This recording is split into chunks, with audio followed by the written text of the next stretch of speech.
with spots on it. How She had her warm blood brand too. What a cutie! What a cutie! I mean, not that you couldn't tell the blanket Appaloosa was where you Yeah. we joked about that being a red A. What a cute girl. Oh yes, Valerie was quite a clown. And then she'd go beat him, which really pissed him off. She went undefeated her first level year with that horse. He was phenomenal. And he was kind of a stock type Appy. He was real chunky. But like a Lipizan, he could move. And then she did musical freestyles and was at a ball. Oh, how fun would that be? I sure like this. What can we do to mess it up? Yeah. When she gets trotting and that back cinch grabs her, we'll see how she handles No, it. she's had it on. She's okay. You know, she's used to legs on her, and that's not tight, though it's appropriate. Yeah. You want to be able to get your hand under it so that when they do breathe, they don't end up making a bunch of I think she just felt it a little bit. yeah, she's feeling it. But you know, there's not a lot of tension there. I like this. What have you done with her this week? I haven't worked her as much as I could, but when I did work her, Mule Man will just die. I used clicker training. Okay. I brought cookies out here, and I would tie the stirrup up, and when she would walk along and look at it and not spook, I'd stop her and click and give. And I use positive reinforcement. Well, that's what she's familiar with. That's smart. And then that's why when we brought the saddle out, I thought, because I didn't work her over the weekend. I didn't, so I thought if I bring out a cookie, she's gonna go right back into, oh, okay. Yeah, it's all right again. And the cookies, loosen their jaw, get them. It gets them thinking, and it gets them chewing, and there is that happy moment. Yes. I'm not opposed to food. As long as you're not grabbing for it and demanding it. Right. It's your idea. Anyway, is there more to the Arab story? Well, I'm gonna have to edit this. Well, you can tell me later. No, I'll tell you. So here is Grape's moment of glory, that she did it. And so I come on and I'm like, oh, I'm so happy and excited for you, because before I was riding her, Grape was saying, you'll get there, Julie, you'll get there, Julie. And so we've always kind of celebrated each other. And Dr. Guillemot comes on. Nana, nana, nana, nana, nana. And she says, I don't understand why people have horses like this, because you have to work them for 25 minutes before you get on. I think there's somebody back there. And yeah, she just goes into this whole thing, and you should have a more appropriate horse, and why would anybody have a horse like this? And I was just like, I was so... Look at the beautiful bubble I just made. Yeah. And I was very mad. Yeah. And so That's fine that that's your thought, but did you have to share it? And so I thought about it for a long time, and I thought, I am not going to just not say anything. Yeah. So I thought about it, and I said, a lot of times we have horses that many people don't think are appropriate for us. And I said, myself personally, I like driving and I like dressage, and I bought a horse with the best walk I could find. And now I have to bring my skill set up to match her. And I have the time, and I'm willing to do it. Right. And if it takes me 5 years, that's okay. I don't care. I have the time.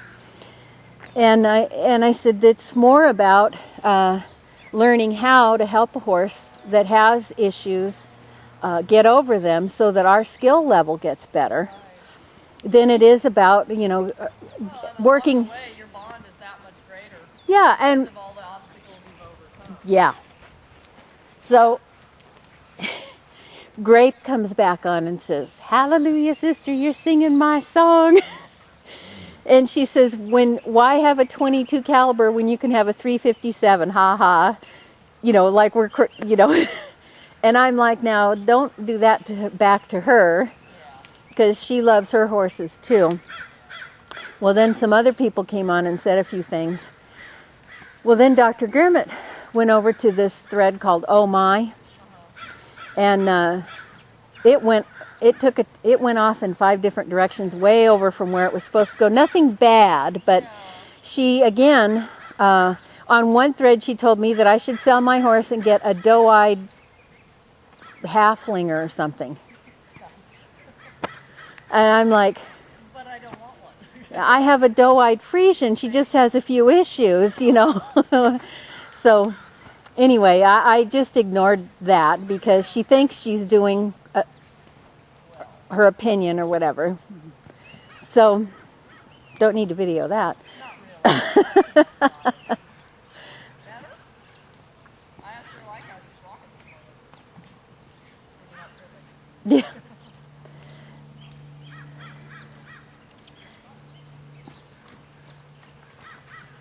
She's looking to see if the stirrup's up there.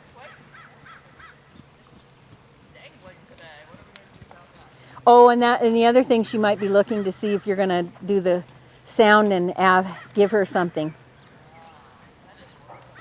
Because what it did is when she would start to get tight, I could willingly shut her down and come her in, give her a little something, and then send her back out. And so she never had that thought to keep going. Well, I feel like how slow she started out this morning. I mean, that was interesting. Yeah. You don't have to go this fast. Stay slow. And she can breathe eventually. I bet she will. Yeah, I'm thinking about perhaps next lap. Yeah. The nostrils got big there for a moment. Air may have flowed. Yeah. You're laughing at you again.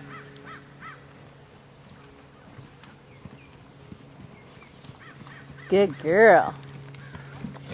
Oh, yeah. Even as big as that trot is starting to get, It's not that rushy, panicked. yeah, you can't hear it. It's kind of nice. Good girl. So she started this other thread and saying something about people who have horses and don't ride them and why do they do that, and I'd rather be out on the trail and this and that. So somebody else came in. Her name is Melanie, and her name is Ranch Queen. And she lives in Fresno. She's a delightful lady. And she's new to horses, but she has 7. Because she rescued some. One was given to her. Somebody had a donkey they wanted to shoot that was a stallion that was beating them up all the time. And she took him and had him gelded. And she said he's the cutest thing you ever saw, but he will attack a horse and he will get after, you know, he's not very nice, but he's getting better. Sometimes there's only one way they can go. Yeah. Kathy, that's funny. So she came on and said, look, I've got 7 horses and I don't groundwork them every day. They're out in big paddocks and I love them and they get fed. They seem happy and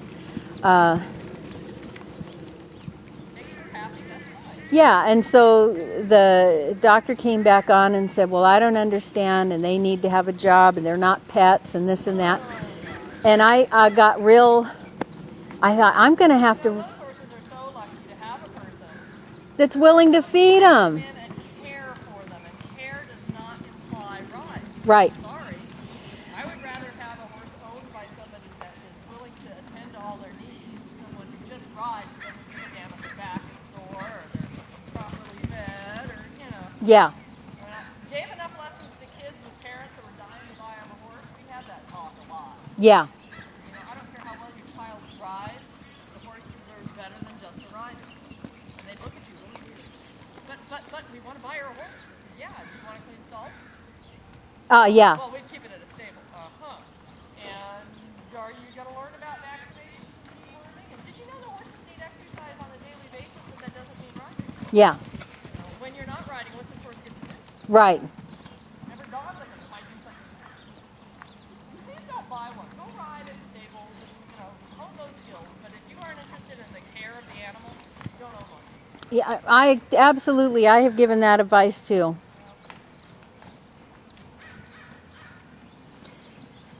Now do you see how she's like cantering and then looking in at you? Uh-huh. It's like, was that okay? Yeah. I slowed myself down